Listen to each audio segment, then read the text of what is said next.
Desconecten los aparatos, no vamos a pagar por la cirugía. Esas fueron las palabras exactas que mi esposa Paloma le dijo al médico mientras yo estaba en coma inducido.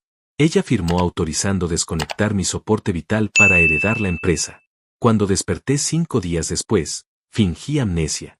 Pero hice algo mucho peor, que la destruyó en 24 horas. Mi nombre es Severino, tengo 46 años, soy dueño de una constructora valuada en $4.200.000, y nunca imaginé que la mujer con la que compartí 18 años de matrimonio sería capaz de firmar mi sentencia de muerte por dinero. Pero lo hizo. Lo hizo sin temblar, sin consultar una segunda opinión, sin esperar ni siquiera 48 horas. Y lo peor de todo es que yo lo escuché. Cada palabra, cada justificación fría, cada mentira que le dijo al doctor Simón Herrera en el pasillo del Hospital San Rafael. Porque aunque mi cuerpo estaba inmóvil, conectado a máquinas que respiraban por mí, mi mente estaba ahí, atrapada, consciente, escuchando cómo la mujer que juró amarme en la salud y en la enfermedad negociaba mi muerte como si fuera un trámite administrativo. Pero antes de contarte cómo la destruí, necesitas entender cómo llegamos hasta ahí. Porque esta traición no comenzó en el hospital. Comenzó mucho, mucho antes. Todo inició un martes lluvioso de octubre. Eran las 5:12 de la tarde, lo sé porque miré mi reloj justo antes de subir a la moto. Acababa de cerrar un contrato de construcción por $680.000 con un cliente nuevo, uno de esos contratos que podían abrir puertas a proyectos más grandes. Estaba eufórico. Llamé a Paloma desde el estacionamiento para contarle. Ella respondió con un frío: ya llegaste a casa, avisas, estoy ocupada. Colgó antes de que pudiera decir algo más.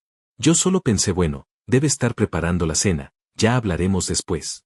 Subí a mi moto, una Yamaha negra que había comprado 2 años atrás y que Paloma odiaba porque decía que era peligrosa, que era un capricho innecesario, que un hombre de mi edad debería manejar un auto como toda persona seria. Pero esa moto era lo único que sentía realmente mío. Lo único que no había sido cuestionado, analizado o presupuestado por ella. Manejé por la avenida Insurgentes, llovía ligeramente, nada alarmante. El tráfico estaba pesado como siempre a esa hora. De pronto, un camión de carga giró sin señalizar, invadiendo mi carril. Frené bruscamente, la llanta trasera derrapó sobre el asfalto mojado, perdí el control. Lo último que recuerdo es el impacto contra el pavimento, el casco golpeando el suelo, y un dolor punzante en el costado izquierdo. Después, oscuridad. Desperté 3 días después, pero no realmente. Estaba en coma inducido en la unidad de cuidados intensivos del Hospital San Rafael.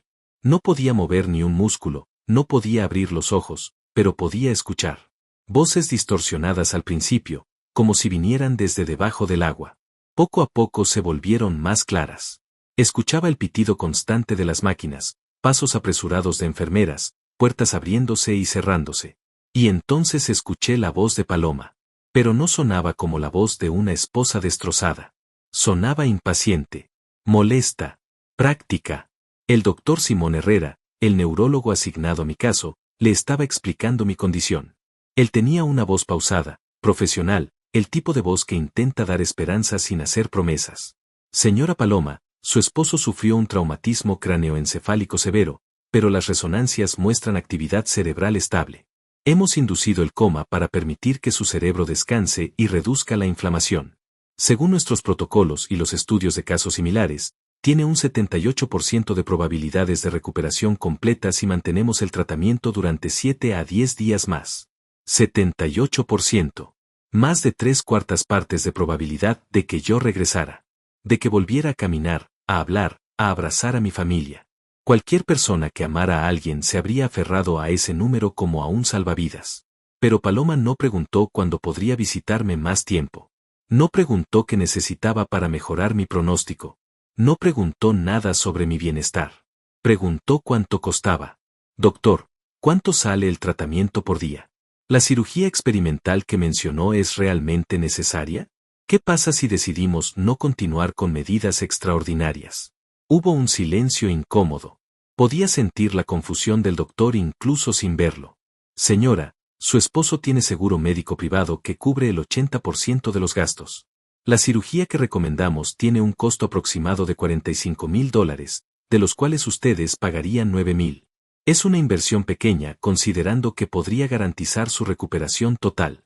Sin esa cirugía, El porcentaje baja a 52%. $9,000. Yo tenía más de $200,000 en cuenta corriente. La empresa generaba ganancias netas de $70,000 mensuales. $9,000 no era nada. Era menos que el gasto mensual de Paloma en ropa y salón de belleza. Pero escuché su respuesta. Y en ese momento, algo dentro de mí se rompió para siempre. Doctor Herrera, seamos realistas. Mi esposo tiene 46 años, ha tenido presión alta, no se cuida, fuma ocasionalmente. Aunque despierte, ¿qué calidad de vida va a tener? ¿Va a poder trabajar? ¿Va a ser el mismo? No quiero vivir cuidando a un inválido. No firmé para eso. El doctor intentó interrumpirla, pero ella continuó. Quiero que me explique qué opciones tengo si decidimos no proceder con tratamientos costosos. Quiero saber qué pasa si firmamos una orden de no reanimar. Ahí fue cuando supe que mi esposa no estaba preocupada por mi salud. Estaba calculando cuánto valía mi vida versus cuánto valía mi muerte. Y mi muerte, aparentemente, valía $4,200,000. El doctor Simón tardó unos segundos en responder. Podía escuchar en su voz la incomodidad, el conflicto ético de un médico que había jurado salvar vidas enfrentándose a una esposa que pedía lo contrario.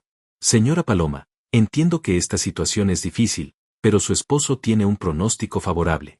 No estamos hablando de un paciente terminal ni de daño cerebral irreversible. Estamos hablando de un hombre que con tratamiento adecuado puede volver a su vida normal en cuestión de semanas. Paloma suspiró, ese suspiro que yo conocía también, el que usaba cuando alguien no entendía su punto de vista, cuando sentía que estaba perdiendo el tiempo. Doctor, aprecio su optimismo profesional, pero yo conozco a mi esposo. Conozco su cuerpo, su salud real, no la que aparece en papeles. Y conozco nuestra situación financiera mejor que nadie. No puedo arriesgar los ahorros de toda una vida en una apuesta médica. Eso fue una mentira. Una mentira tan grande que si hubiera podido moverme habría gritado. Yo manejaba las finanzas de la empresa, sí, pero Paloma tenía acceso completo a todas las cuentas.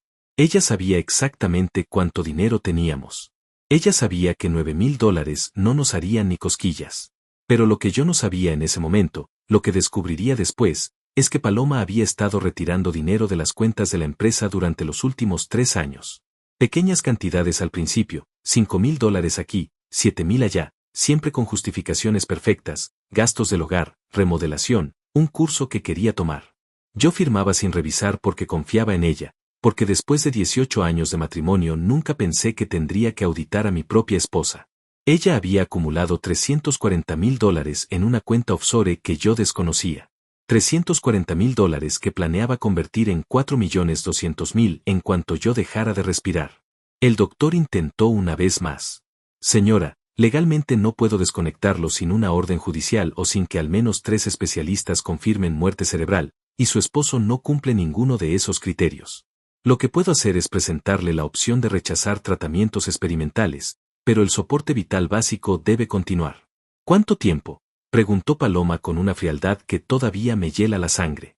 ¿Cuánto tiempo tengo que esperar para tomar esa decisión? Legalmente, si usted como cónyuge firma una directiva anticipada rechazando medidas extraordinarias y 3 médicos confirman que el pronóstico sin cirugía es incierto, podríamos proceder en 72 horas. 72 horas. 3 días. Ese era el tiempo que mi esposa estaba dispuesta a esperar antes de firmar mi sentencia de muerte. Quiero hablar con esos 3 médicos, dijo ella. Quiero que me confirmen por escrito cuál es el pronóstico real sin la cirugía. Y quiero los papeles de la directiva anticipada hoy mismo. Escuché los pasos del doctor alejándose por el pasillo, probablemente consternado, probablemente preguntándose cómo era posible que una esposa actuara así. Escuché a Paloma quedarse ahí unos segundos más, en silencio. Y entonces, lo más escalofriante de todo, la escuché hacer una llamada telefónica. ¿Aló, Valentín? Soy Paloma. Sí, ya sé que hace tiempo que no hablamos. Escucha, necesito que vengas al Hospital San Rafael hoy en la tarde. Necesito hablar contigo sobre algo importante. Tiene que ver con Severino y con la constructora. No, no puede esperar. Créeme, va a ser de tu interés. Valentín. Mi primo hermano. El mismo Valentín que intentó comprarme el 30% de la empresa hace 4 años y se ofendió cuando le dije que no estaba en venta. El mismo Valentín que dejó de hablarme después de eso, que dejó de ir a reuniones familiares, que le dijo a todo el mundo que yo me creía superior solo porque mi negocio funcionaba y el suyo había quebrado. Y Paloma lo estaba llamando. Ahora todo empezaba a tener sentido. Pero para entender realmente hasta dónde llegaba la traición de Paloma, necesitas saber cómo comenzó todo. Porque esto no empezó con el accidente. Esto empezó 18 años atrás, el día que nos casamos. Yo tenía 28 años cuando conocí a Paloma en una fiesta de fin de año. Ella tenía 25, era hermosa, segura de sí misma, trabajaba como gerente de ventas en una empresa de cosméticos. Me enamoré rápido, demasiado rápido. En 6 meses estábamos comprometidos, en 8 estábamos casados. Mi hermana Diana me advirtió. Me dijo Severino, no la conoces lo suficiente, está apurada por casarse, pregúntate por qué. Pero yo no escuché. Yo pensé que Diana estaba celosa, que no soportaba verme feliz. Diana siempre había sido la racional de la familia, la que cuestionaba todo, la que pensaba 3 veces antes de actuar. Ella estudiaba Derecho en ese entonces, trabajaba en un despacho pequeño mientras terminaba su maestría en Derecho Corporativo. No era la hija favorita de mi padre, eso siempre fui yo. Papá era constructor también, me enseñó el negocio desde los 15 años, me llevaba a obras, me explicaba contratos, me presentaba clientes. Diana era invisible para él, solo la hija, nada importante, decía. Cuando papá murió hace 8 años de un infarto fulminante, me dejó la empresa completa. A Diana le dejó $50,000 y una carta pidiéndole que me apoyara. Ella nunca reclamó. Nunca dijo que era injusto. Simplemente firmó los papeles y me dijo estoy aquí si me necesitas. Pero Paloma siempre odió a Diana. Desde el día de la boda, cuando Diana llegó con un vestido azul simple, sin maquillaje excesivo, sin intentar acaparar atención. Paloma le dijo mira qué elegante tu hermana, parece que vino a un funeral en lugar de una boda. Y yo me reí. Dios mío, cómo me arrepiento de haberme reído. Durante los siguientes años, Paloma se aseguró de alejarme de Diana. Cada vez que mi hermana llamaba, Paloma ponía los ojos en blanco. Cada vez que yo sugería invitarla a cenar, Paloma decía está bien, pero sabes que ella siempre hace comentarios incómodos, siempre te cuestiona, nunca te apoya realmente. Y yo empecé a creerlo. Empecé a espaciar las llamadas, las visitas, las invitaciones. Diana eventualmente dejó de insistir. Se casó con un colega abogado, se divorció 3 años después, montó su propio despacho de derecho corporativo. Nos veíamos en Navidad, a veces en cumpleaños. Conversaciones cortas, abrazos rápidos, promesas de llamarnos pronto que nunca cumplíamos. Lo que yo no sabía es que Diana nunca dejó de cuidarme. Ella seguía los movimientos de la constructora desde lejos, revisaba registros públicos, se mantenía informada. Y había algo más, algo que Paloma nunca supo, algo que mi padre hizo en secreto antes de morir. 8 años atrás, 3 meses antes de su infarto, mi padre modificó su testamento. No cambió a quien le dejaba la empresa, eso seguía siendo yo. Pero añadió una cláusula específica, una que fue archivada en el despacho del notario pero nunca discutida públicamente.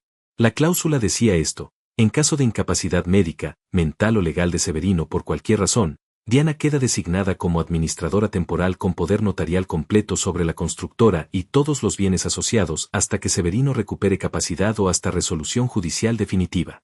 Esa cláusula significaba que si yo moría sin testamento propio, si quedaba incapacitado, si estaba en coma, Diana tenía control legal absoluto.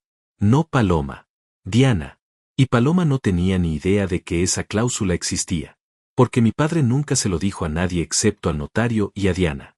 Él sabía algo que yo tardé 18 años en descubrir, que Paloma no me amaba a mí, amaba lo que yo representaba, la estabilidad, el dinero, el estatus. Mi padre vio en 6 meses lo que yo negué durante casi 2 décadas.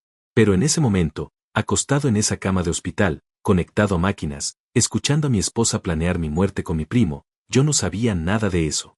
Solo sabía que estaba completamente solo, traicionado por la persona en quien más confiaba, y que nadie vendría a salvarme. Excepto que alguien sí vino. Alguien que había estado esperando, observando, preparándose para este momento exacto durante años. 2 días después de mi accidente, Diana recibió una llamada del Hospital San Rafael. No era el doctor Simón, era una trabajadora social llamada Mariela que había escuchado la conversación entre Paloma y el médico. Mariela llevaba 20 años trabajando en ese hospital, había visto familias destruidas por codicia, había visto personas desconectar a sus seres queridos por herencias, y algo en la actitud de Paloma le había encendido todas las alarmas. Mariela revisó mi expediente, vio que tenía una hermana registrada como contacto de emergencia secundario, un dato que yo había puesto años atrás y que nunca había borrado a pesar de la insistencia de Paloma. Ella llamó a Diana y le dijo necesita venir al hospital ahora, su hermano está en peligro, y no estoy hablando del accidente. Diana llegó al Hospital San Rafael el jueves por la mañana, 3 días después de mi accidente.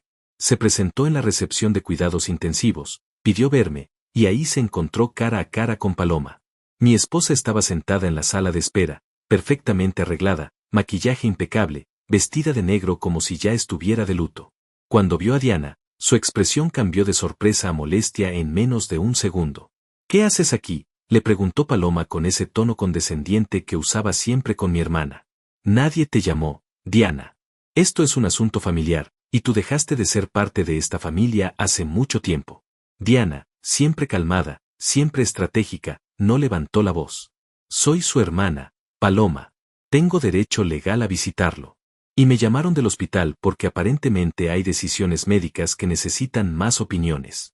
Paloma se puso de pie, cruzó los brazos. Las decisiones médicas las tomo yo como su esposa. Tú no tienes autoridad aquí. Así que te sugiero que te vayas antes de que llame a seguridad. Pero antes de que Diana pudiera responder, apareció el doctor Simón. Él había estado esperando que llegara alguien más de la familia, alguien que hiciera las preguntas correctas, alguien que mostrara genuina preocupación por mi bienestar en lugar de preguntar por costos y plazos. Señora Diana, gracias por venir, dijo el doctor extendiéndole la mano. Me gustaría hablar con usted sobre el estado de su hermano, si tiene unos minutos. Paloma intentó interrumpir, pero el doctor levantó una mano.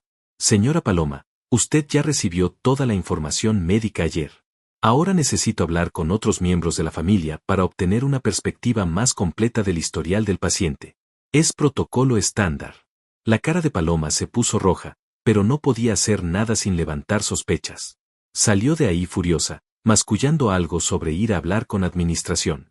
El doctor Simón llevó a Diana a su oficina, cerró la puerta, y le dijo todo.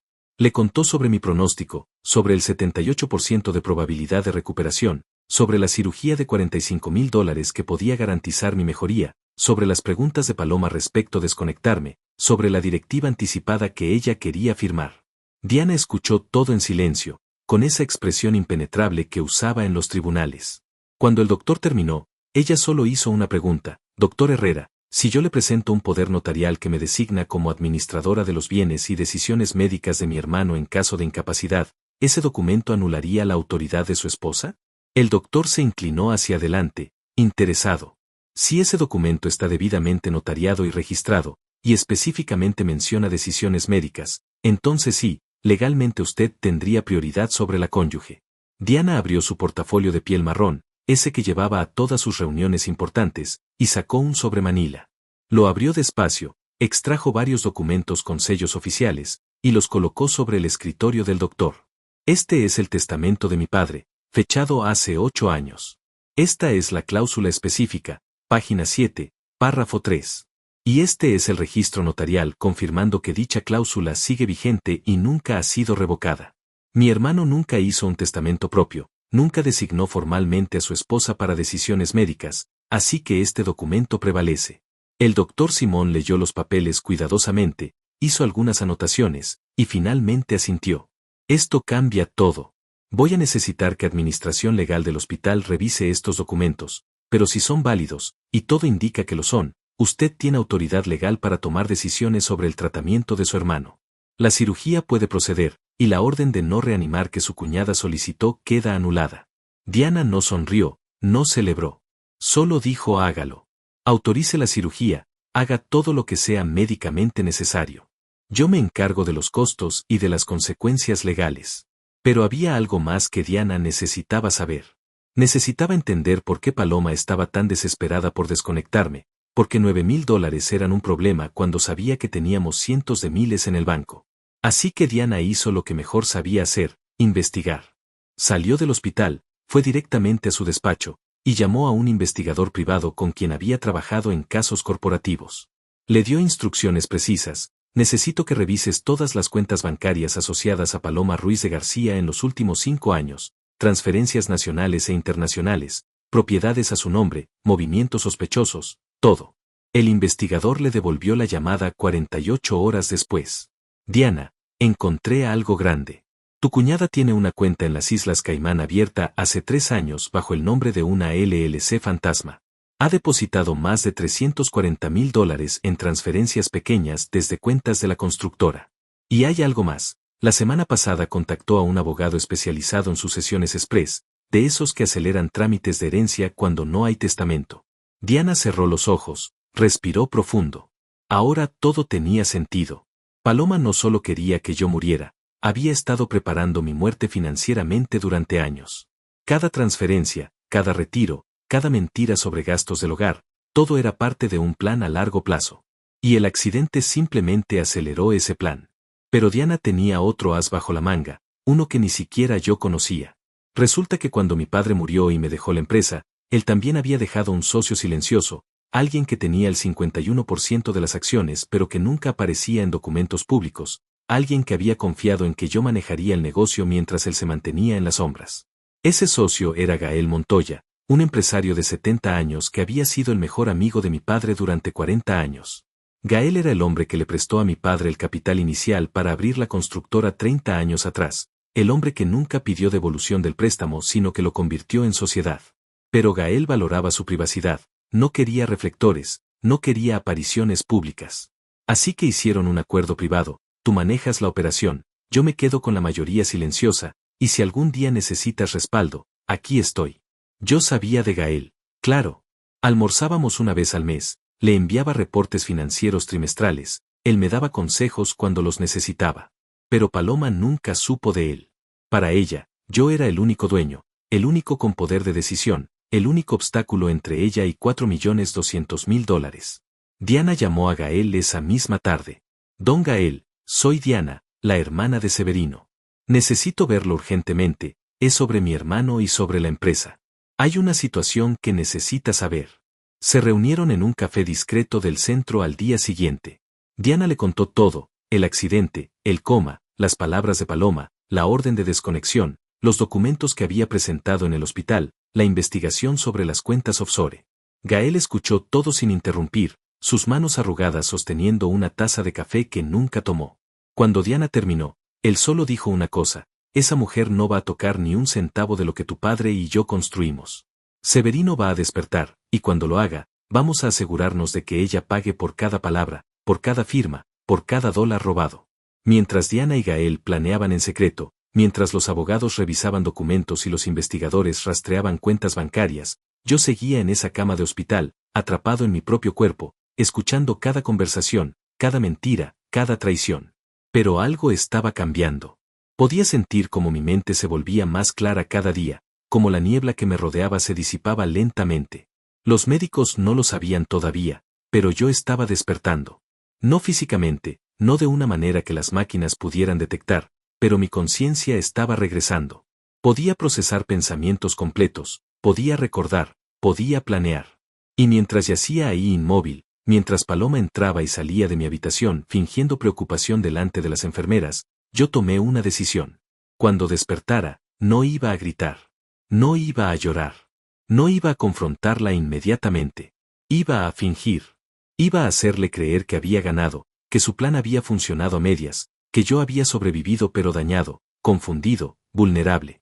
Iba a darle suficiente cuerda para que ella misma se ahorcara.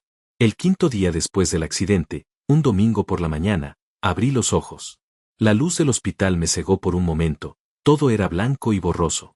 Escuché el pitido acelerado del monitor cardíaco, sentí el tubo en mi garganta, las agujas en mis brazos. Una enfermera entró corriendo, llamó al doctor, y en cuestión de minutos había 5 personas alrededor de mi cama.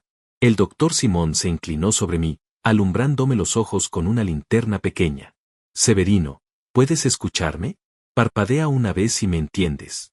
Parpadee. Una vez. Despacio. Confundido, como si acabara de llegar de otro mundo. Excelente, vas a estar bien. Vamos a remover el tubo respiratorio, va a ser incómodo pero necesito que te mantengas calmado, ¿de acuerdo? Asentí levemente. Removieron el tubo, tosí violentamente, sentí como si mi garganta estuviera hecha de vidrio roto. Me dieron agua en pequeños sorbos. El doctor me hizo preguntas básicas, ¿cómo te llamas? ¿Sabes dónde estás? ¿Recuerdas qué pasó? Respondí todo con voz ronca, quebrada. Mi nombre es Severino. Estoy en un hospital. Hubo un accidente, creo. Una moto. Un camión. Todo después de eso es negro. El doctor asintió, tomando notas. Es normal, la memoria puede tardar en regresar completamente. ¿Recuerdas a tu familia? ¿Tu esposa? Hice una pausa. Esta era mi oportunidad. Paloma, dije despacio, como si el nombre fuera difícil de recordar. Paloma es mi esposa. Está aquí, ¿verdad? Sí, ha estado viniendo todos los días. Voy a llamarla ahora mismo. No, espere, dije agarrando su brazo débilmente. Doctor, ¿cuánto tiempo estuve fuera? ¿Qué día es? Él me lo dijo. 5 días. Yo actué sorprendido, perdido. 5 días completos desaparecidos. Luego hice la pregunta clave, fingiendo inocencia total. ¿Pasó algo importante? ¿Hubo alguna decisión médica que tuvieran que tomar? El doctor vaciló. Vi cómo intercambiaba miradas con la enfermera. Hubo algunas discusiones sobre tu tratamiento, pero al final tu hermana Diana presentó documentación legal y autorizó todo lo necesario. La cirugía fue exitosa, no hay daño permanente. ¿Diana estuvo aquí? Pregunté, dejando que mi voz sonara sorprendida, casi emocional. Hace años que no hablo con ella. ¿Por qué vendría ahora?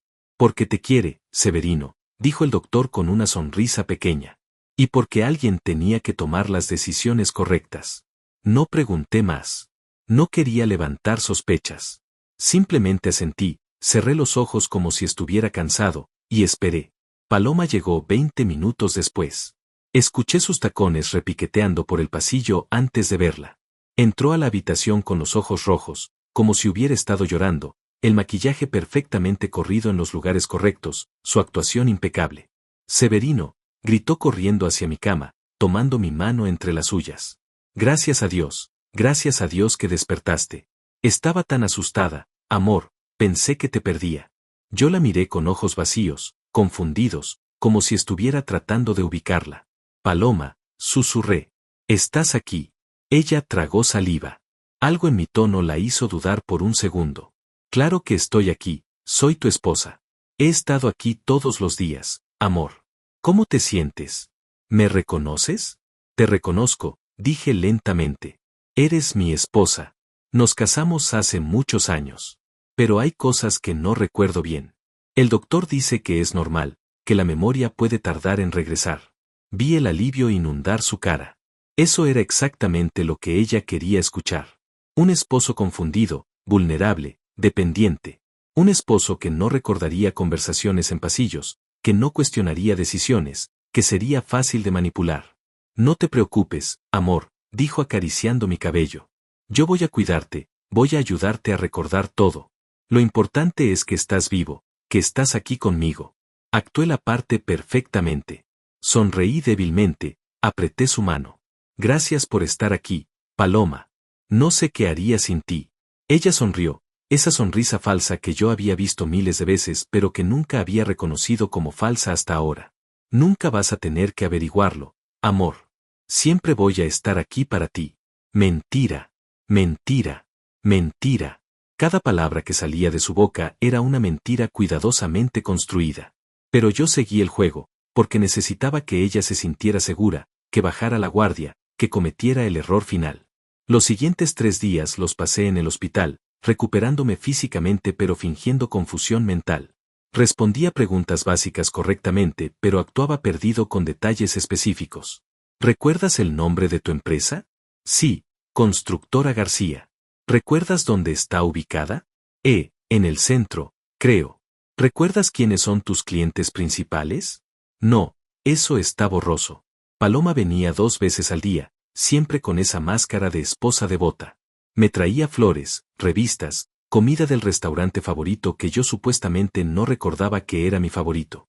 Hablaba sin parar sobre lo difíciles que habían sido estos días para ella, lo asustada que estaba, lo mucho que había rezado. Nunca mencionó la orden de desconexión. Nunca mencionó que había llamado a Valentín. Nunca mencionó el dinero. Pero yo sabía que Diana estaba trabajando afuera. El doctor Simón me había dado una señal discreta el segundo día, un apretón de manos con un papel doblado dentro. El papel decía: tu hermana está manejando todo, sigue fingiendo, ella te explicará cuando sea seguro. Diana me visitó el tercer día, cuando Paloma había salido supuestamente a hacer trámites. Entró a mi habitación, cerró la cortina, y se sentó junto a mi cama con expresión seria. ¿Cuánto escuchaste?, me preguntó directamente. No tenía sentido fingir con ella. Todo, respondí con voz clara, sin el tartamudeo confundido que usaba con Paloma. Escuché cada palabra que dijo. Escuché cómo intentó desconectarme. Escuché cómo llamó a Valentín. Lo escuché todo, Diana. Mi hermana asintió. Entonces sabes que tienes que seguir fingiendo un poco más. Necesitamos que ella se sienta confiada, que cometa más errores. Ya encontramos la cuenta offshore, ya tenemos evidencia de las transferencias ilegales, pero necesitamos que ella intente tomar control de la empresa oficialmente. Ahí es donde la atraparemos. ¿Cuánto tiempo?, pregunté. 2 semanas máximo, respondió Diana. El doctor va a darte de alta en 4 días. Vas a ir a casa con ella, vas a seguir actuando confundido con ciertos detalles, vas a firmar lo que ella te pida firmar, porque nosotros ya tenemos documentos reales archivados que anulan cualquier cosa que firmes bajo coacción médica. Deja que ella crea que está ganando. ¿Y después? Después, dijo Diana con una sonrisa fría que nunca le había visto antes, después la destruimos. Públicamente. Completamente. Legalmente. Vamos a asegurarnos de que cada persona que ella conoce, cada familiar, cada amiga, cada contacto social, sepa exactamente qué tipo de persona es. Y vamos a hacerlo en el lugar donde ella se siente más segura, más poderosa, más intocable. ¿Dónde? Diana sacó una invitación de su bolso. Paloma está organizando un evento para celebrar tu recuperación. Un jantar en tu casa con 47 invitados, familiares, clientes de la empresa, socios potenciales. Ella va a usar ese evento para anunciar que está tomando control temporal de la constructora mientras tú te recuperas. Va a presentarte como su esposo enfermo, confundido, incapaz de tomar decisiones. Ese va a ser su error fatal, continué yo, entendiendo perfectamente el plan. Porque ese va a ser el momento en que recupero mi memoria públicamente. Diana asintió. Exactamente. Vamos a dejar que ella monte todo el escenario, que invite a todos, que prepare su discurso, que se sienta en control absoluto. Y entonces vamos a quitarle el micrófono. Literalmente. Me dieron de alta del hospital el jueves siguiente, exactamente 9 días después del accidente. Paloma llegó con ropa limpia para mí, me ayudó a vestirme con una preocupación exagerada que me daba náuseas. Me llevó a casa en mi propio auto, conduciendo ella porque supuestamente yo no estaba listo para manejar. La casa se veía exactamente igual. El mismo sofá de cuero gris, la misma mesa de comedor donde habíamos tenido 1000 cenas silenciosas, las mismas fotografías en las paredes mostrando sonrisas falsas de vacaciones que nunca disfruté realmente. Pero ahora todo se sentía diferente, como si estuviera viendo un set de televisión en lugar de un hogar. Paloma me instaló en el sofá con almohadas y mantas, me trajo té, puso las noticias en la televisión. Actuó como la enfermera perfecta durante exactamente 2 horas. Después, cuando creyó que yo estaba lo suficientemente cómodo, sacó su laptop y se sentó junto a mí. Amor, necesito hablar contigo sobre algo importante, dijo con voz suave. La empresa ha estado sin dirección durante estos días. Los empleados están preocupados, los clientes están llamando, hay contratos que necesitan firmas. Yo sé que no estás listo para volver a trabajar todavía, pero necesito que me des acceso temporal para mantener todo funcionando. Yo la miré con ojos cansados, confundidos. ¿Acceso a qué exactamente? Ella abrió la laptop, ya tenía documentos preparados. A las cuentas bancarias de la empresa, a los contratos, a las decisiones operativas. Solo temporal, amor, hasta que te sientas mejor. El abogado ya preparó los papeles, solo necesitas firmar aquí, aquí y aquí. Los documentos se veían oficiales, con sellos y firmas de un abogado que yo no reconocía. Probablemente el mismo abogado especializado en sucesiones express que Diana había mencionado. Los papeles básicamente le daban a Paloma poder absoluto sobre cada centavo, cada decisión, cada activo de la constructora. No sé, Paloma, dije frotándome las sienes. Mi cabeza está muy confundida todavía. ¿No deberíamos esperar a que Diana revise esto? Ella es abogada, podría ayudarnos. La máscara de Paloma se resbaló por medio segundo. Vi la ira cruzar su rostro antes de que pudiera controlarla. Diana no tiene nada que ver con esto, Severino. Ella ni siquiera ha sido parte de tu vida en años. No entiendo por qué de repente está tan involucrada. Yo soy tu esposa, yo soy quien ha estado aquí cuidándote, yo soy quien debería tomar estas decisiones. Tienes razón, dije cediendo intencionalmente. Perdóname, mi mente está todavía procesando todo. Dame el bolígrafo. Su expresión cambió instantáneamente a alivio. Tomé el bolígrafo, acerqué los papeles, y firmé cada línea que ella señaló. Sabía que Diana ya había archivado documentos legales que invalidarían estas firmas por haber sido obtenidas bajo coacción médica y capacidad mental disminuida. Cada firma que yo hacía era otra prueba del fraude de Paloma. Perfecto, dijo ella guardando los documentos inmediatamente. Ahora descansa, amor. Yo me encargo de todo. Los siguientes días fueron un teatro fascinante de observar. Paloma empezó a moverse rápido, demasiado rápido. Transfirió otros $120,000 de las cuentas de la empresa a su cuenta personal bajo el concepto de gastos médicos y mantenimiento del hogar. Llamó a 3 clientes importantes y les dijo que yo había decidido retirarme por problemas de salud, que ella estaba asumiendo la dirección. Puso la casa en el mercado con una inmobiliaria discreta. Y lo mejor de todo, empezó a planear el famoso jantar de celebración. Una tarde, mientras yo fingía dormir en el sofá, la escuché hablar por teléfono con su madre. Mamá, va a ser perfecto. Voy a invitar a toda la familia, a los clientes grandes, a los socios de Severino. Voy a hacer un discurso sobre cómo el accidente nos hizo valorar la vida, sobre cómo decidimos que era tiempo de que yo tomara un papel más activo en la empresa. Severino va a estar ahí, por supuesto, pero está tan confundido todavía que solo va a sentir con lo que yo diga. Es la oportunidad perfecta para consolidar mi posición antes de que alguien cuestione algo. Escuché a su madre preguntar algo que no pude distinguir. Paloma respondió con una risa. No, Diana no está invitada. Después de todos estos años de ausencia no tiene derecho a aparecer ahora. ¿Y Gael? ¿Quién es Gael? Nunca he oído a Severino mencionar ese nombre. No, mamá, te aseguro que yo conozco todos los socios y contactos importantes. Si fuera relevante, yo lo sabría. Era perfecta en su ignorancia.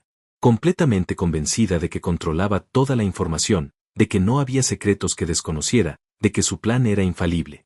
El jantar fue programado para el sábado siguiente, 2 semanas y media después de mi accidente. Paloma contrató un servicio de catering elegante, decoradores que transformaron nuestra sala y comedor en algo digno de revista, un equipo de meseros con trajes formales. Gastó $23,000 en ese evento, todo cargado a las tarjetas corporativas de la empresa. Las invitaciones fueron enviadas con 3 días de anticipación. 47 personas confirmaron asistencia.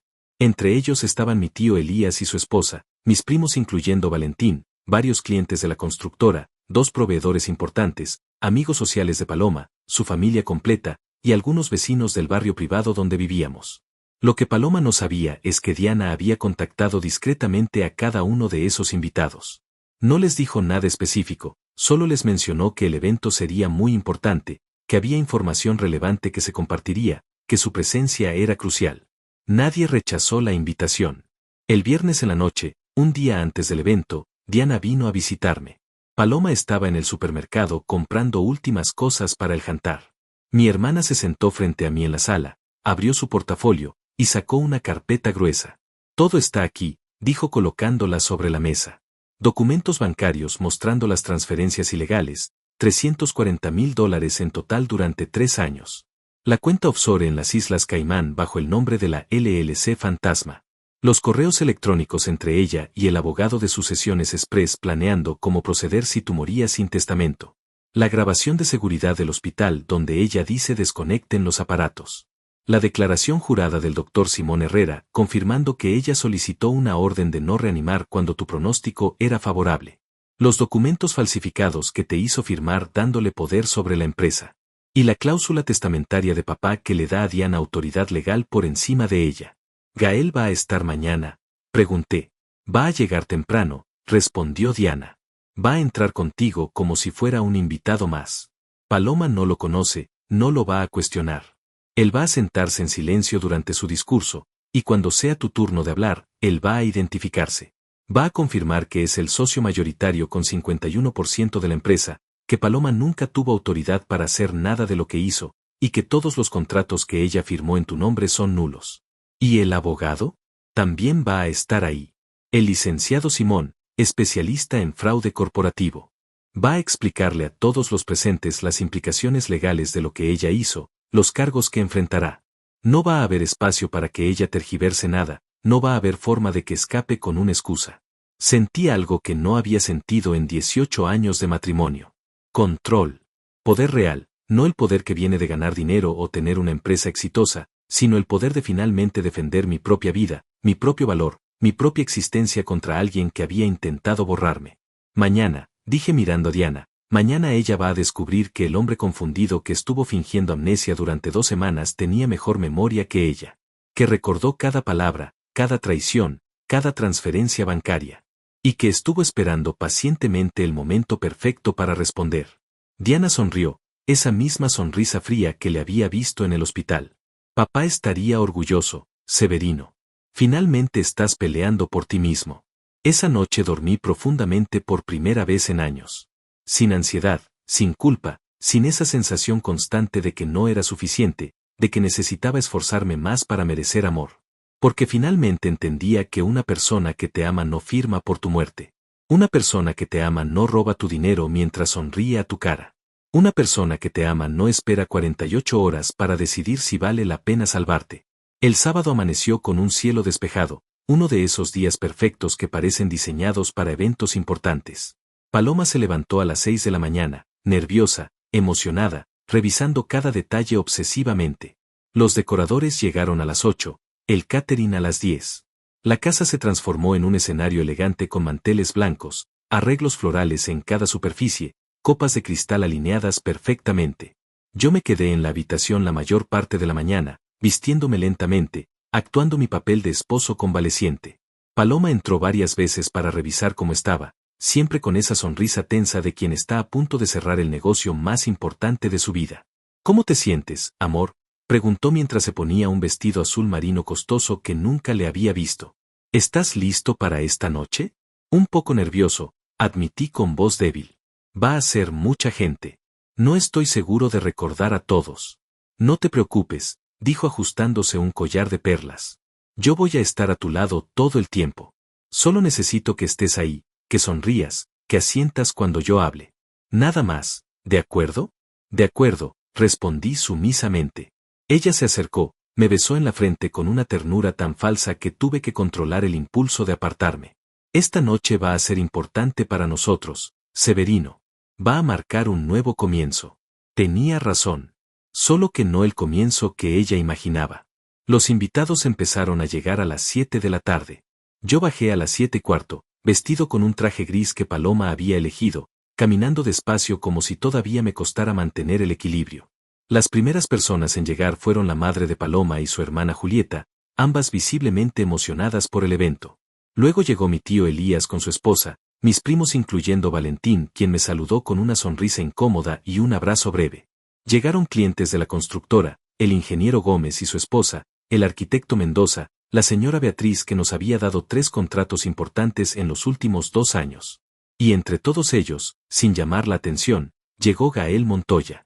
Un hombre de 70 años con cabello completamente blanco, traje impecable, presencia tranquila pero imponente.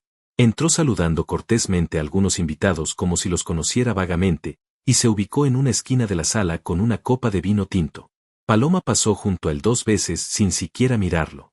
Para ella era solo otro invitado, probablemente amigo de algún cliente, nadie importante.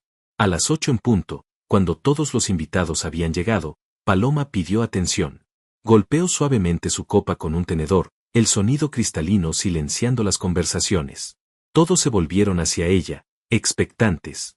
Buenas noches a todos, comenzó con voz clara y emocionada. Gracias por estar aquí esta noche.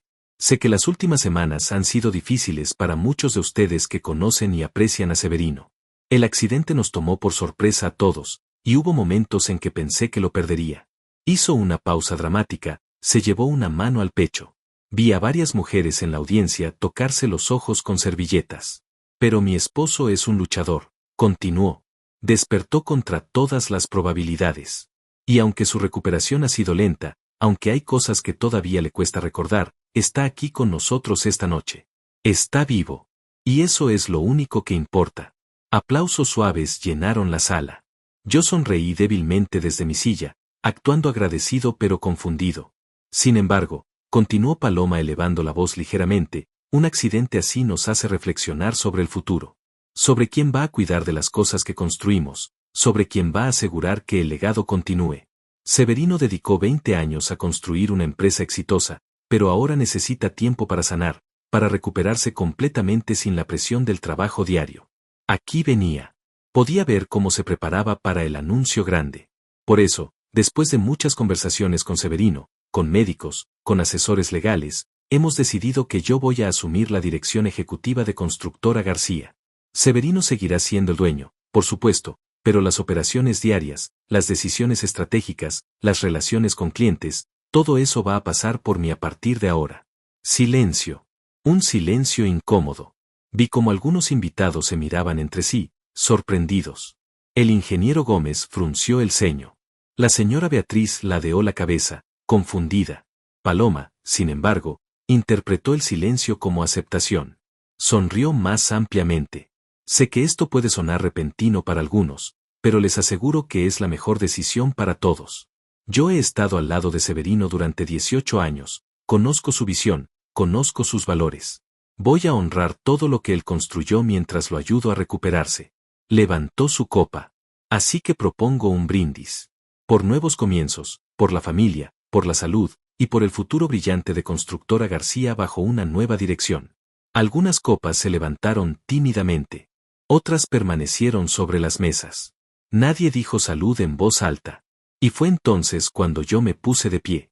Lentamente, como si me costara trabajo. Todas las miradas se volvieron hacia mí. Paloma me miró sorprendida, no estaba en el guión que yo hablara. Gracias, Paloma, dije con voz suave pero clara. Ese fue un discurso muy emotivo. Muy bien preparado. Pero creo que hay algunas cosas que necesito aclarar antes de que todos brinden por este nuevo comienzo. Su sonrisa vaciló. Amor, no tienes que hablar si no te sientes bien. Descansa, yo me encargo. No, insistí caminando lentamente hacia el centro de la sala. Creo que todos merecen escuchar la historia completa. Especialmente la parte que tú dejaste fuera. El color empezó a desvanecerse de su rostro. Severino, no sé de qué estás hablando. Creo que sí sabes, respondí. Déjame refrescar tu memoria.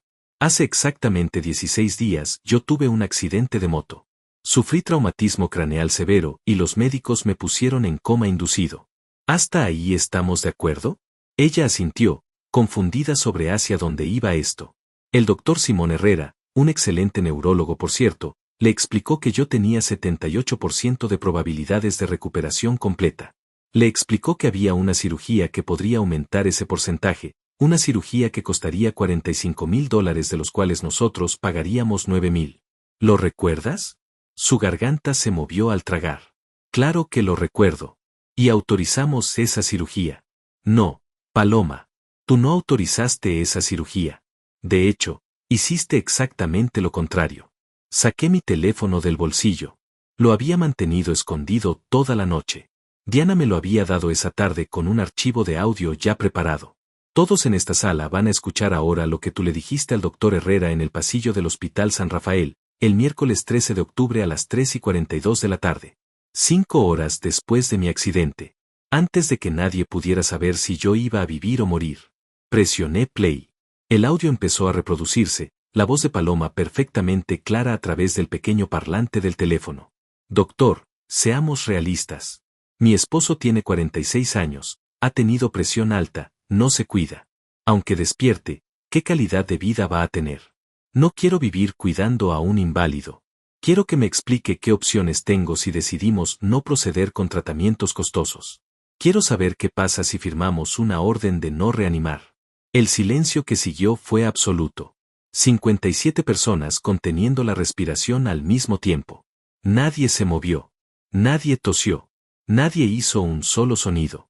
Solo se escuchaba la voz de Paloma saliendo del teléfono, fría, calculadora, monstruosa. La grabación continuó.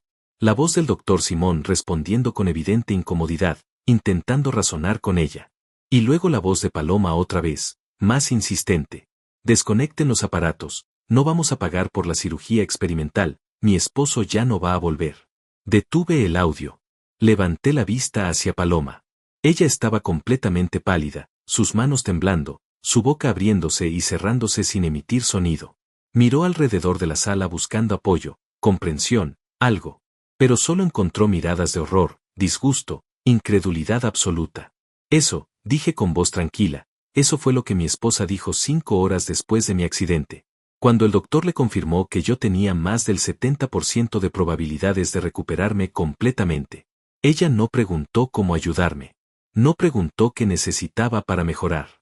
Preguntó cómo desconectarme legalmente. Paloma finalmente encontró su voz. Severino, estás malinterpretando todo. Yo estaba en shock, no sabía lo que decía, los doctores me dieron información confusa. En shock, la interrumpí. Por eso llamaste a mi primo Valentín 2 horas después y le pediste que viniera al hospital para hablar sobre la constructora y mi herencia. Valentín, que estaba cerca de la entrada, dio un paso atrás involuntariamente.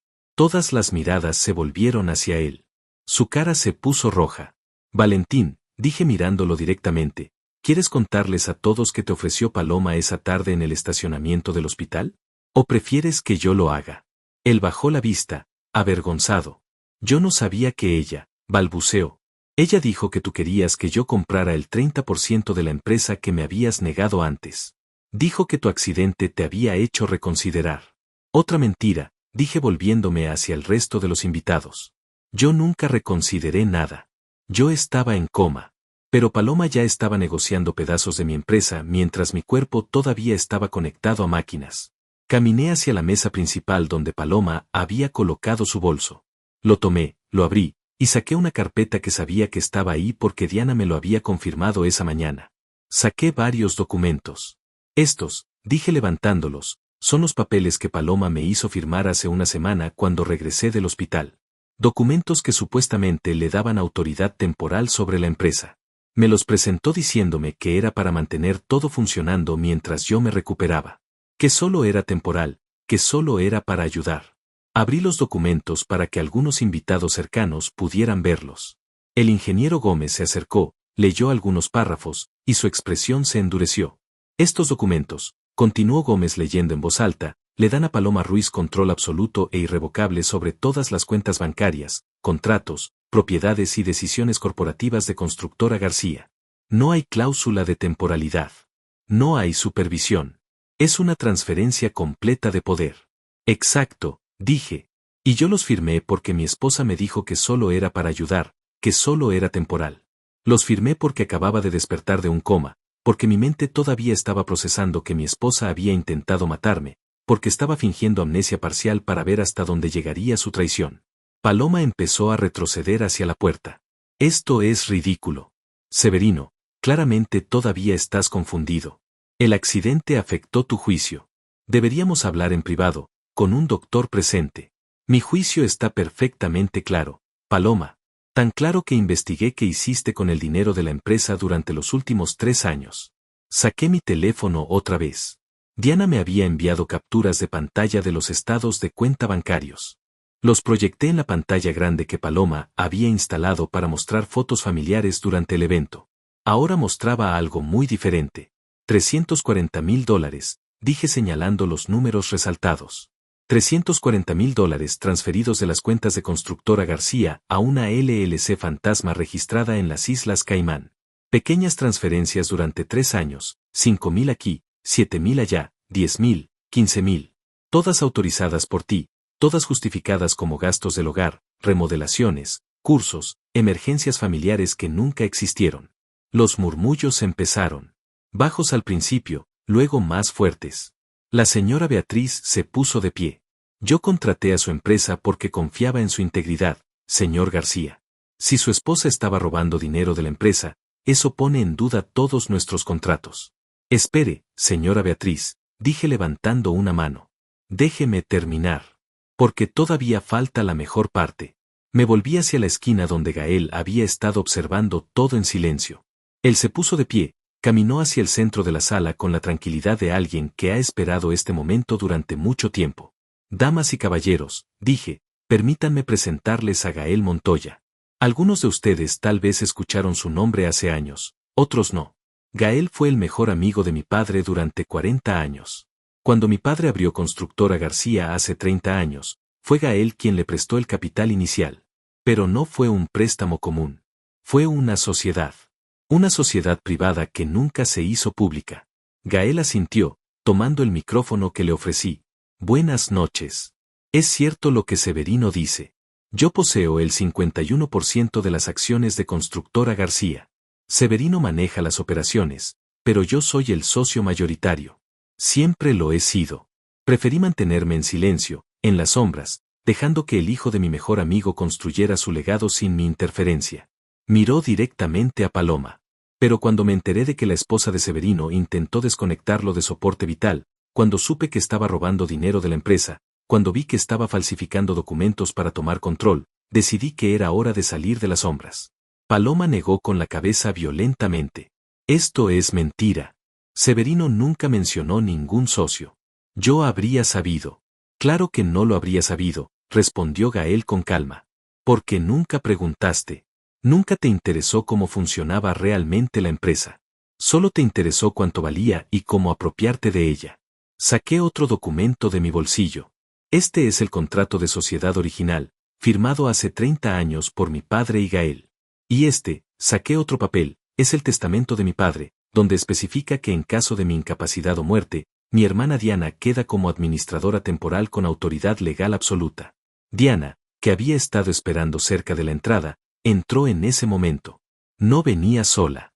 Con ella venía el doctor Simón Herrera en ropa casual, y un hombre de unos 50 años en traje formal que cargaba un maletín. Mi hermana caminó hacia el centro de la sala.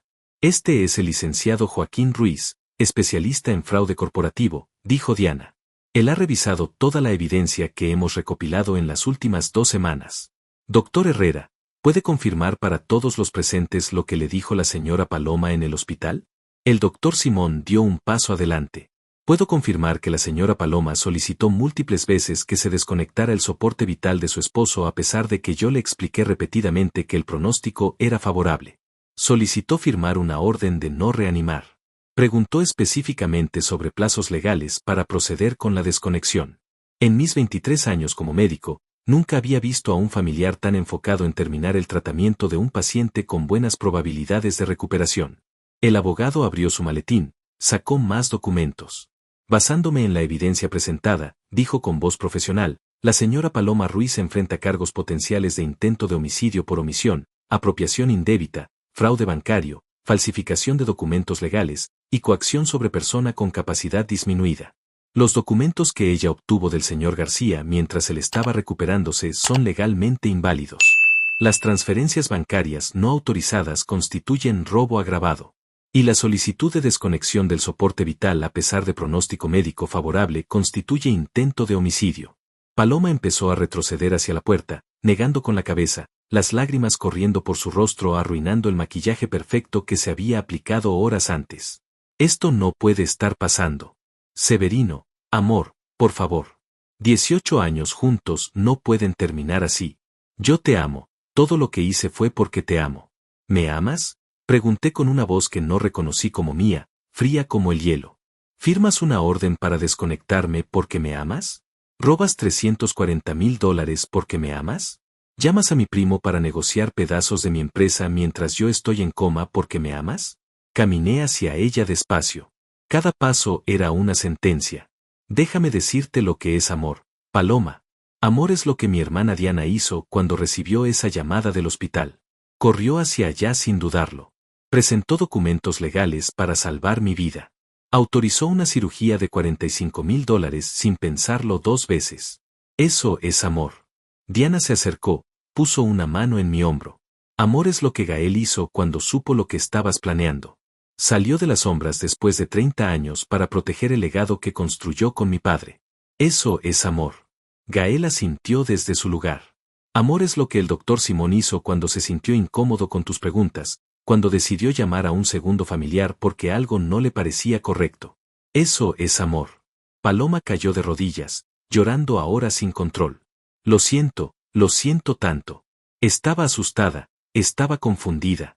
No sabía lo que hacía. Estabas perfectamente consciente de lo que hacías, dije. Llevabas 3 años planeándolo. 3 años robando dinero poco a poco. 3 años esperando tu oportunidad.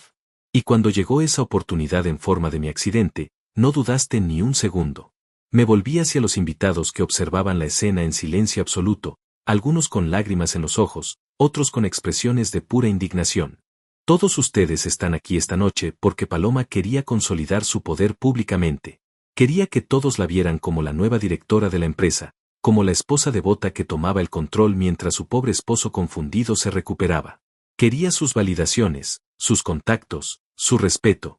Hice una pausa, dejando que mis palabras penetraran. Pero lo que van a recordar de esta noche es algo muy diferente. Van a recordar el día que una mujer fue expuesta por intentar asesinar a su esposo por dinero. El tío Elías se puso de pie, su rostro rojo de furia. Paloma, conocí a tu familia hace 18 años. Te recibimos como una hija. ¿Y así nos pagas? ¿Intentando matar a mi sobrino? La madre de Paloma estaba llorando en su silla, cubriéndose la cara con las manos. Su hermana Julieta la miraba con una mezcla de horror y vergüenza, como si no pudiera creer que compartía sangre con alguien capaz de esto. El ingeniero Gómez caminó hacia la puerta. Señor García, todos mis contratos con su empresa quedan suspendidos hasta que esta situación se resuelva legalmente. No puedo hacer negocios con alguien cuya esposa robó dinero corporativo. Llamaré la próxima semana cuando todo esto esté aclarado. La señora Beatriz lo siguió. Yo también necesito distancia de esta situación. Es demasiado. Paloma me hizo creer que esto era una celebración de recuperación, no una confesión de intento de asesinato. Uno por uno, los invitados empezaron a abandonar la sala. Algunos se acercaron a darme un abrazo rápido, a susurrar palabras de apoyo. Otros simplemente se fueron en silencio, probablemente procesando lo que acababan de presenciar. En 15 minutos, la sala que había estado llena de 47 personas quedó vacía excepto por Paloma arrodillada en el suelo, Diana, Gael, el doctor Simón, el abogado, y yo. El licenciado Joaquín se acercó a Paloma con un sobre. Señora Paloma Ruiz, esto es una notificación formal de demanda civil por apropiación indébita de fondos corporativos por un monto de $340,000 más intereses. También es una notificación de denuncia penal por intento de homicidio por omisión, fraude bancario y falsificación de documentos. Tiene 72 horas para contratar representación legal antes de que se emita una orden de comparecencia. Paloma tomó el sobre con manos temblorosas, pero ni siquiera lo abrió. Simplemente lo dejó caer al suelo. Diana se arrodilló frente a ella, mirándola directamente a los ojos. Pasé 18 años siendo invisible para ti. 18 años escuchándote decirle a mi hermano que yo era una fracasada, que no merecía su atención, que era mejor que me mantuviera alejada. Y cada vez que lo hacías, una parte de mí quería gritarle que despertara, que viera quién eras realmente. Diana se puso de pie. Pero ahora él lo ve.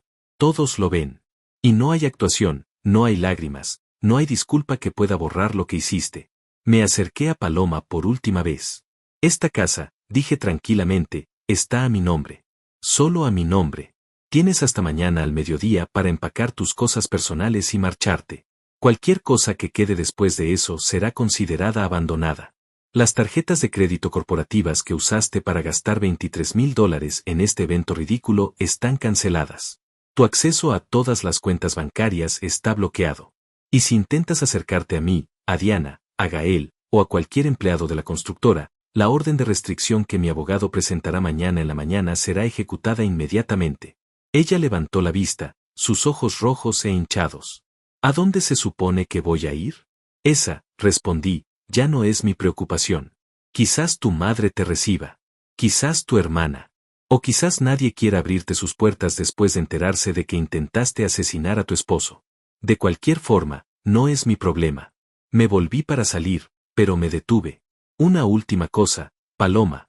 La cuenta offshore en las Islas Caimán donde depositaste los $340,000 está congelada.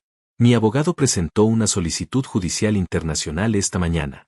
Cada centavo será devuelto a la empresa, y tú vas a tener que explicarle a las autoridades fiscales por qué no declaraste esos ingresos durante 3 años. Espero que hayas guardado algo de dinero para un buen contador, porque vas a necesitarlo. Salí de mi propia casa esa noche junto con Diana y Gael. El doctor Simón se despidió en la entrada, no sin antes darme un apretón de manos fuerte. Hizo lo correcto, señor García. No muchas personas tienen el coraje de enfrentar así una traición. Nos fuimos a un hotel cercano. Diana había reservado una suite para los tres. Necesitábamos espacio, tiempo para procesar lo que acababa de pasar. Nos sentamos en la sala de la suite, ninguno hablando por varios minutos. Finalmente, Gael rompió el silencio. Tu padre estaría orgulloso, Severino. No del matrimonio que elegiste, obviamente, pero sí del hombre que fuiste esta noche. Te mantuviste calmado, estratégico, implacable. Esas son cualidades que él valoraba. No me siento orgulloso, admití. Me siento agotado. Vacío. 18 años de mi vida fueron una mentira. 18 años creyendo que era amado cuando solo era un medio para un fin. Diana se sentó junto a mí. No fueron completamente una mentira, Severino. Los amigos que hiciste, los clientes que ganaste, la empresa que construiste, eso fue real. Eso fue tuyo. Paloma solo fue un parásito que se alimentó de tu éxito, pero el éxito en sí mismo fue tuyo. ¿Y ahora qué? Pregunté. ¿Qué hago con todo esto? Ahora, dijo Gael, vives.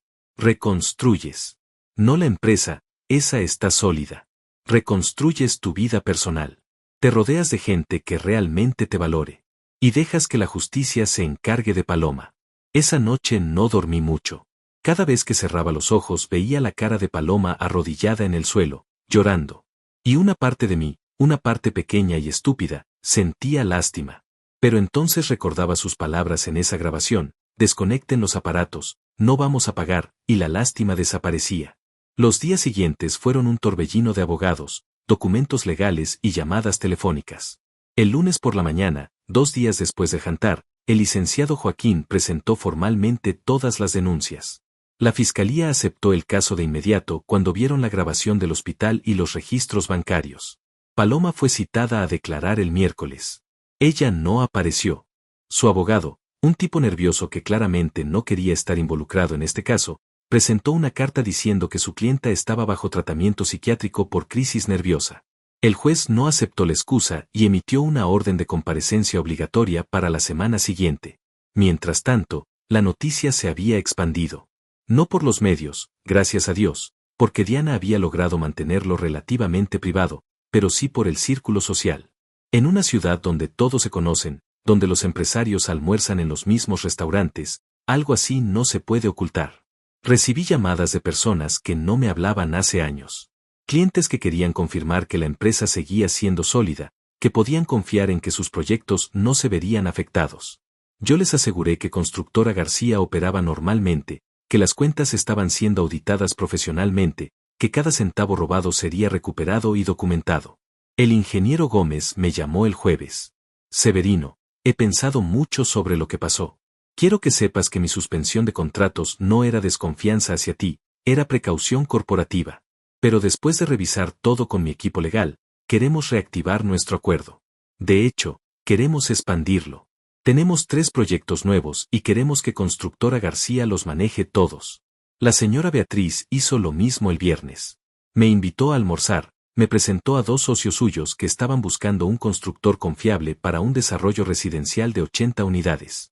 El contrato valía $2.400.000. Me lo ofrecieron en la mesa, sin licitación, sin competencia. Tu integridad al exponer el fraude en lugar de ocultarlo nos dice todo lo que necesitamos saber sobre tu carácter, dijo uno de los socios. Paloma, por otro lado, no tuvo tanta suerte. Su madre la recibió los primeros 3 días, pero después de que las cuentas bancarias de Paloma fueron completamente congeladas y ella no pudo contribuir ni un centavo para gastos, su madre la echó. No puedo mantener a una ladrona, le dijo según me contó Julieta, quien sorprendentemente me llamó para disculparse. Julieta lloró durante toda la conversación telefónica. Severino, yo no sabía nada de lo que ella planeaba. Juro por Dios que si hubiera sabido algo, te habría advertido. Mi hermana siempre fue ambiciosa, siempre quiso más de lo que tenía, pero nunca pensé que llegaría tan lejos. No es tu culpa, Julieta, le dije sinceramente. Tú no elegiste las acciones de tu hermana. El proceso judicial avanzó rápido. Con evidencia tan contundente, grabaciones, documentos bancarios, testimonios de médicos, no había mucho que argumentar. El abogado de Paloma intentó negociar un acuerdo, ofreciendo devolver el dinero completo más intereses a cambio de retirar los cargos penales. Diana y yo nos negamos. Esto no es sobre dinero, le dije al licenciado Joaquín. Es sobre asegurarnos de que haya consecuencias reales. 6 semanas después de jantar, Paloma fue formalmente acusada de 3 cargos: apropiación indebita agravada, fraude financiero, e intento de homicidio por omisión de cuidados médicos necesarios. La audiencia preliminar estaba programada para febrero del año siguiente. Su abogado seguía presionando por un acuerdo, pero la fiscal asignada al caso me dijo que con evidencia tan clara, probablemente buscarían sentencia de cárcel de 5 a 8 años. Mientras todo eso sucedía, yo empecé a reconstruir mi vida. No fue fácil. Había noches en las que despertaba a las 3 de la mañana con ataques de ansiedad, preguntándome cómo no vi las señales durante 18 años. Diana me recomendó un terapeuta. Las primeras sesiones fueron brutales.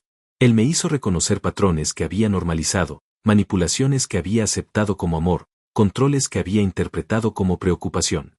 Empecé a almorzar con Diana una vez por semana. Nos sentábamos en pequeños restaurantes, hablábamos de todo, de la empresa, de la familia, del pasado. Ella me contó cosas que yo nunca había sabido, como la vez que Paloma la llamó para decirle que yo había dicho que ella era una carga. Yo nunca dije eso, le aseguré horrorizado. Diana sonrió tristemente. Lo sé, Severino. Siempre lo supe. Gael también se volvió una presencia constante en mi vida. Almorzábamos 2 veces al mes, discutíamos estrategia empresarial, compartíamos historias sobre mi padre. 6 meses después del accidente, Constructora García había crecido un 34%. Parte de ese crecimiento fue por los nuevos contratos, pero otra parte fue porque finalmente cortamos todos los gastos fantasma que Paloma había estado generando durante años. Diana oficialmente se unió a la empresa como codirectora de operaciones legales. Gael salió parcialmente de las sombras. La empresa era más fuerte que nunca. Una tarde de marzo, casi 5 meses después de todo, estaba sentado en mi nueva oficina. Mi teléfono sonó. Era un número desconocido. Dudé, pero contesté. ¿Severino? Era la voz de Paloma. Quebrada, pequeña, apenas reconocible. ¿Qué quieres, Paloma? Yo solo, hizo una pausa larga. Solo quería decirte que lo siento. Sé que no significa nada ahora, sé que es demasiado tarde, pero necesitaba decirlo. Esperé un momento antes de responder. ¿Sabes qué es lo más triste, Paloma? No es que intentaras matarme.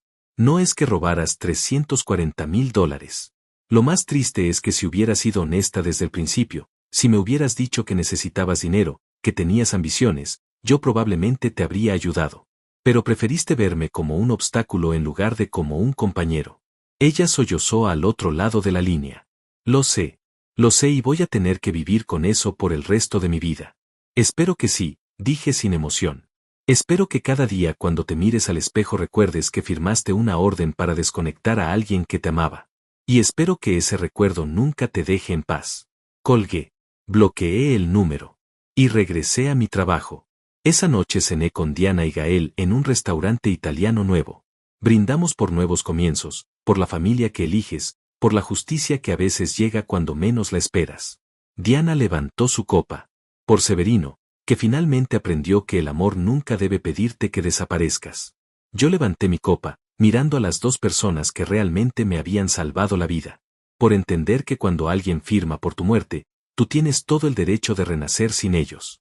Y ahí, en ese momento, rodeado de luz cálida y conversación genuina, me di cuenta de algo que había tardado 46 años en aprender. No necesitas que todos te amen. Solo necesitas que las personas correctas lo hagan. Porque eso, finalmente, es lo que significa estar vivo de verdad.